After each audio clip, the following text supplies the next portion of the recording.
Assalamualaikum to all my dear students. I am Fasila Parekh from M.A. Gangat Memorial Primary School, Umarwada, Standard 5, Subject English. વિદ્યાર્થી મિત્રો, આપણે activity unit 3 જોઈ રહ્યા છે. Unit 3ની activity 1 અને 2 આપણે પહેલો ભાગ અને બીજા ભાગની અંદર જોઈ ગયા છે. બરાબર, તો આજે આપણે એક્ટિવિટી 3 જોઈશું. એક્ટિવિટી 3માં શું છે જુઓ, તમારી અને તમારા મિત્રો પાસે કઈ કઈ વસ્તુઓ છે તેની યાદી બનાવો. એટલે કે અહીંયા તમને આખું કોષ્ટક આપવામાં આપ્યું છે ને, જુઓ આઈ હેવ એટલે કે તમારી પાસે, પોતાની પાસે, એટલે કે મારી વાત કરું મેં અહીંયા, તો મારી પાસે શું છે તે અહીંયા આ બોક્સ, આ ખાનામાં લખવાનું.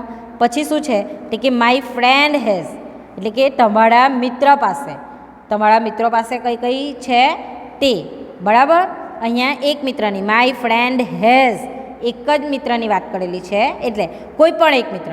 પછી બીજો એક મિત્ર, માય ફ્રેન્ડ હેઝ, તમારે બીજા મિત્ર પાસે શું છે તે, એમ કરીને તમારે બે મિત્ર વિશે લખવાનું છે અને એક તમારા પોતાનું લખવાનું છે. બરાબર, જુઓ અહીંયા તમને એક્ઝામ્પલ પણ આપ્યું છે. I have example new goggles.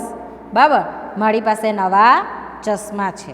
બરાબર, તો તેવી જ રીતને તમારા મિત્ર પાસે શું છે તે પણ લખવાનું છે. ચાલો અહીંયા તમારો કોઈ પણ એક મિત્રનું નામ લખી લો. દાખલા તરીકે નીતિન, તો નીતિન પાસે શું છે, પહેલો મિત્ર નીતિન, તો નીતિન પાસે કઈ વસ્તુ છે તે તમારે કયા બોક્સમાં લખવાની, આ બોક્સમાં લખવાની છે. અને બીજો ફ્રેન્ડ આપણે કોણ બનાવીએ, હેતલ. બરાબર, હેતલ, તો હેતલ પાસે કઈ કઈ વસ્તુ છે તે તમારે આ બોક્સની અંદર લખવાની છે. ક્લિયર થઈ ગયું આટલું? ચાલો તો હવે આપણે લખીએ. તો જુઓ, આઈ હેવ ન્યૂ ગોગલ્સ, પહેલાં આપણે પોતાનું લખી લઈએ કે મારી પાસે શું છે, એમ તમે તમારી પાસે, એમ કે તમારી પાસે શું છે તે તમારે અહીંયા લખવાનું. તો આઈ હેવ ન્યૂ ગોગલ્સ. પછી આઈ હેવ બાઇસિકલ. બરાબર, તો બાઇસિકલનો સ્પેલિંગ શું આવે, BICYCLE. બરાબર, પછી નવી બેટ છે તો આપણે શું લખીશું, આઈ હેવ ન્યૂ બેટ. બરાબર, આઈ હેવ અ ડોગ. પછી બીજું શું છે, આઈ હેવ અ મોબાઈલ. બરાબર, આ રીતે તમે લખી શકો. I have a story book એટલે કે મારી પાસે સ્ટોરીની ચોપડી છે. પછી I have a bag, I have a shirt, I have house, I have new shoes etcetera. તમે કંઈ પણ તમારી પાસે જેટલી વસ્તુ છે તે આ બોક્સના અંદર તમારે લખવાની છે.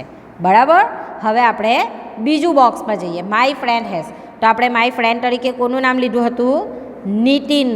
તો હવે આપણે નીતિનની વાત કરવાની છે કે નીતિન પાસે કઈ વસ્તુ છે, તો શું લખાશે, ચાલો નીતિન પાસે પણ ગોગલ્સ છે તો તમે શું લખશો, my friend has new goggles. બરાબર, પછી my friend has new shirt. પછી my friend has big house. My friend has pencil. My friend has new bag. લખી શકો આ રીતે વાક્ય, લખાશે ને તમારાથી? તેવી જ રીતના હવે તમારે બીજા મિત્રનું લખવાનું છે. બીજા મિત્રમાં આપણે કોનું નામ લખ્યું છે, હેતલનું. તો હવે આપણે કોની વાત કરવાની છે, હેતલની વાત કરવાની છે. અહીંયા આપણે નીતિન પાસે જે વસ્તુ હતી તે લખી. બરાબર, તો હવે હેતલ પાસે કઈ કઈ વસ્તુ હોઈ શકે, તો કે ન્યૂ ડ્રેસ. બરાબર, તો માય ફ્રેન્ડ હેઝ અથવા તો પછી હેતલ હેઝ ન્યૂ ડ્રેસ. પછી ડોલ, તો કે my friend has a doll. My friend has new bag. My friend has a cat. My friend has marbles. પછી my friend has pencil. My friends has new eraser. My friend has new shoes etcetera. તમે આ રીતે લખી શકો કે નહીં લખી શકો? અહીંયા તમને જે 3 કોષ્ટક આપેલા છે તો તેના આધારે તમારે લખવાનું છે. પહેલાં કોષ્ટકમાં કોના વિશે લખવાનું છે, પોતાની પાસે શું છે તે. અને બીજા જે 2 કોષ્ટક આપ્યા છે તેની અંદર તમારે તમારા મિત્ર વિશે લખવાનું છે. જોયું અહીંયા તમે હેવ અને હેઝનો ઉપયોગ કઈ રીતે થતો છે તે. હેવ કોના સાથે વપરાય છે?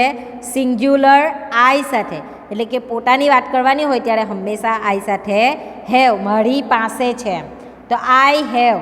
ત્રીજા પુરુષની વાત કરવાની હોય એટલે કે હી, સી, ઇટ, આ ત્રણમાંથી કોઈની સાથે પણ વાત કરવાની હોય તો શેનો ઉપયોગ થાય છે? હેઝનો. એટલે કે હેવ અને હેઝનો ઉપયોગ કરતાં આપણે શીખ્યા ને. તો વિદ્યાર્થી મિત્રો, હવે આપણે આ બોક્સના આધારે જુઓ, નીચે આપણે આખું બોક્સ તો ભરી દીધું.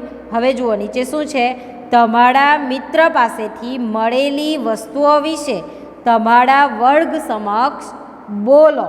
એટલે કે તમારે ક્લાસમાં ઊભું થઈને તમારા મિત્ર પાસે કઈ કઈ વસ્તુઓ છે તે બોલવાની છે. તે માટે તમારા શિક્ષક તમને મદદ કરશે અને તમારા વાક્યો આડા અવળી રીતે બોર્ડ પર નોંધાશે. હવે તમે બોલેલા વાક્ય બોર્ડ પરથી શોધો અને અહીં લખો. બરાબર. જો આપણે સ્કૂલમાં હોતે તો આપણે બોર્ડ પર અહીંયા લખીને ટ્રાય કરતે, પરંતુ હું અહીંયા તમને લખીને બતાવું છું. બરાબર. તો જુઓ બોર્ડ પર તમે લોકોએ જાતે અહીંયા ઉપર હમણાં આપણે બોક્સના અંદર લખ્યું કે તમારા મિત્ર હેટલની વાત કરી અને નીતિનની વાત કરી. તો નીતિન પાસે આપણે કઈ કઈ વસ્તુઓ જોઈ? ન્યૂ શર્ટ જોયો, બિગ હાઉસ જોઈ. બરાબર. તો તેવી જ રીતના મેં તમને અહીંયા કેમ કે this is a Nitin's new shirt. બરાબર. તો મેં એને ક્યાં લખ્યું? બોર્ડ પર લખ્યું અને તેની અંદર અહીંયા તમે ધીસ ઇઝ અહીંયા વાક્ય છે આ રીતે, તો તમે અહીંયા લખી શકો ધીસ ઇઝ નીતિન્સ ન્યૂ શર્ટ. બરાબર. આ રીતે લખી શકો ને. જો અહીંયા છે બહુવચનમાં ધીઝ અને ધીઝ બહુવચનમાં અને એક વચનમાં કઈ રીતે વપરાય તે આપણે આગળના વિડીયોમાં શીખી ગયા છે ને. તો જુઓ ધીઝ આર હેટલ્સ માર્બલ્સ. માર્બલ્સ એટલે શું? પેલા ચેડા આપણે રમીએ છીએ માર્બલ્સ જેવા, માર્બલ્સ ચેડા આપણે રમીએ ને તે, તો તે ચેડા. તો અહીંયા શું કહ્યું છે? These are. આરનો ઉપયોગ કેમ થયો? કારણ કે માર્બલ્સ એક ચેડાની વાત નથી કરેલી, આપણે ઘણા બધા ચેડાઓની વાત કરેલી છે, ઘણા બધા માર્બલ્સની વાત કરેલી છે. બરાબર. લખોટી આપણે કહીએ તે લખોટી. બરાબર. તો અહીંયા હેટલની પાસે શું છે? આ હેટલની લખોટીઓ છે. તો અહીંયા કેમ ધીઝ બહુવચનમાં વપરાયું? કારણ કે આપણે એક લખોટીની વાત નથી કરતા, ઘણી બધી લખોટીની વાત કરતા છે. અહીંયા ધીઝ આર કરીને સેન્ટેન્સ છોડી દીધેલું છે. તો આપણે ધીઝ આર, તો શૂઝીસ, શૂઝ. અથવા તો બહુવચનમાં શું આવી શકે બીજું? Sketch pens. તો આપણે શું લખીશું? These are Nitin's sketch pens. એટલે કે સ્કેચ પેનો, આપણે પેલા કલર કરવા માટે જે સ્કેચ પેનો લઈએ તે નીતિન પાસે ઘણી બધી છે. બરાબર. આ રહી નીતિનની પાસે સ્કેચ પેન છે, સ્કેચ પેનો છે. પછી અહીંયા ડિઝીઝ વડે બતાવ્યું. તો હવે આપણે બીજા બે વાક્ય ધીઝ વડે લખીએ. તો ધીઝ ઇઝ ક્યારે વપરાય? એક વચન હોય અને એક જ વસ્તુની વાત કરતા હોય. બરાબર. તો જુઓ this is Hetal's new dress. This is Hetal's new dress. બરાબર. બીજું શું બનશે? This is Hetal's doll. પછી this is Hetal's new bag.